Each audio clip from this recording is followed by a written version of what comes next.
My cousin, bless his heart, always thought he was the smartest guy in the room. He spent months trying to sweet-talk our grandfather, dropping hints about how he was the most deserving heir, how he takes such good care of the family legacy. It was all a performance, a greasy, transparent attempt to get Grandpa to rewrite his will and cut everyone else out. We all saw it, but Grandpa, bless his sharp mind, saw it clearer than anyone. Grandpa's always been a fan of old spy movies and elaborate puzzles. He loves a bit of theater. So instead of confronting my cousin directly, he decided to set a little trap. He called it the greed compass.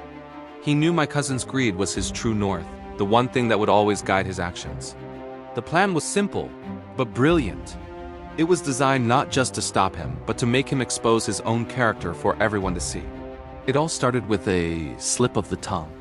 During a family dinner, Grandpa started talking about his early days, mentioning an old safe where he kept important first edition documents.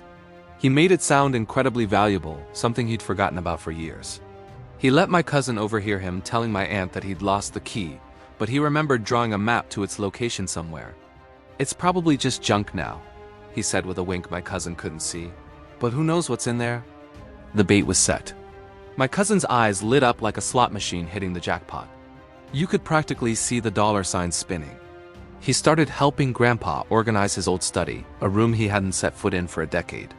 He was tidying up, sorting through papers, all while secretly hunting for that map.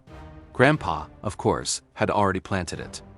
Tucked inside an old copy of Treasure Island was a beautifully aged piece of paper, complete with burnt edges and a drawing of the old house.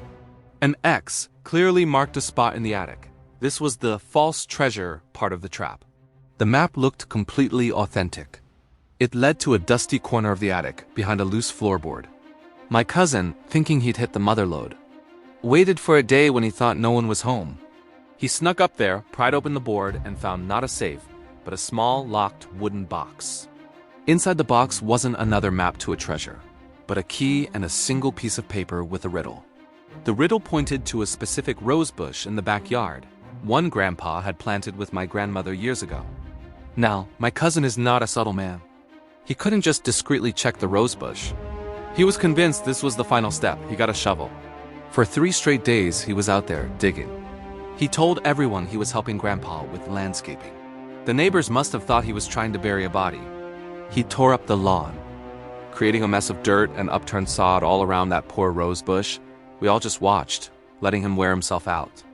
What he finally unearthed wasn't a hidden safe filled with riches. It was a metal lockbox, the kind you buy at an office supply store. And inside that box was the real treasure, just not the kind he was hoping for. It contained a collection of meticulously documented evidence. There were screenshots of texts he'd sent to his friends, bragging about how he was going to fleece the old man. There were recordings from the little digital voice recorder Grandpa had left on his desk, capturing my cousin's fake, sycophantic conversations. And on top of it all was a notarized affidavit from Grandpa's lawyer, detailing every single attempt my cousin had made to manipulate and deceive him. He was literally holding a box full of proof of his own greed and deceit. His face went from ecstatic to pale to crimson in about 5 seconds. He had dug his own grave, so to speak, and now he was staring right into it. The motive he had tried so hard to hide was now exposed through his own desperate actions.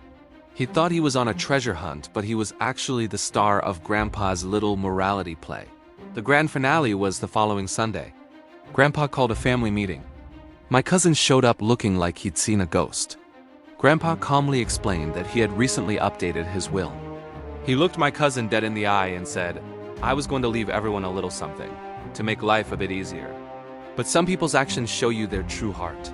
He then announced that my cousin S. inheritance had been entirely redirected to a charity that helps at-risk youth, so it can help someone who actually needs a second chance to build good character, he said. The safe in the attic never existed. The treasure was a fabrication, but the exclusion from the will? Oh, that was very, very real.